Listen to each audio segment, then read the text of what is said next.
আমাদের রাজ্য, আমাদের মাতৃসময়ী পশ্চিমবঙ্গ। পশ্চিমবঙ্গ নামটির সঙ্গে আমাদের আত্মিক বন্ধন যেন চিরকালীন। রাজ্যটি ভারতের পূর্বাঞ্চলে অবস্থিত একটি ঐতিহ্যবাহী ও সাংস্কৃতিকভাবে সমৃদ্ধ রাজ্য। বাংলা ভাষা, সাহিত্য, শিল্প, সঙ্গীত, বিজ্ঞান, শিক্ষা এবং স্বাধীনতা আন্দোলনেও পশ্চিমবঙ্গের অবদান ভারতীয় ইতিহাসে অত্যন্ত গুরুত্বপূর্ণ। এই রাজ্যের গৌরবময় ইতিহাস ও সাংস্কৃতিক পরিচয়কে স্মরণ করেই পশ্চিমবঙ্গ দিবস পালিত হয়। পশ্চিমবঙ্গের ঐতিহাসিক পটভূমি যদি আমরা দেখি, ব্রিটিশ শাসনকালে বাংলা ছিল ভারতের অন্যতম গুরুত্বপূর্ণ প্রদেশ। 1905 সালে তৎকালীন ভাইসরয় লর্ড কার্জন বঙ্গভঙ্গের সিদ্ধান্ত গ্রহণ করেন।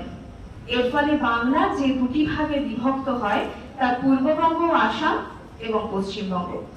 কিন্তু এই সিদ্ধান্তের বিরুদ্ধে সমগ্র বাংলায় তীব্র প্রতিবাদ ও স্বদেশী আন্দোলনের সূচনা হয়।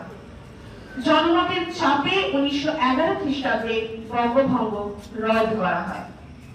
পরবর্তীতে 1947 সালে ব্রিটিশ শাসনের অবসান ও ভারতের স্বাধীনতার সময় ধর্মীয় ভিত্তিতে দেশভাগের সিদ্ধান্ত নেওয়া হয়। এতে মুসলিম অধ্যুষিত পূর্বাঞ্চল পূর্ব পাকিস্তানের অন্তর্ভুক্ত হয়, যা পরে 1971 সালে স্বাধীন বাংলাদেশে পরিণত হয়। অপরদিকে হিন্দু অধ্যুষিত পশ্চিমাংশ ভারতের একটি রাজ্য হিসেবে পশ্চিমবঙ্গ নামে প্রতিষ্ঠিত হয়। এই ঐতিহাসিক ঘটনায় পশ্চিমবঙ্গের জন্মের ভিত্তি। এক কথায় জন্মিল মোদের প্রাণ।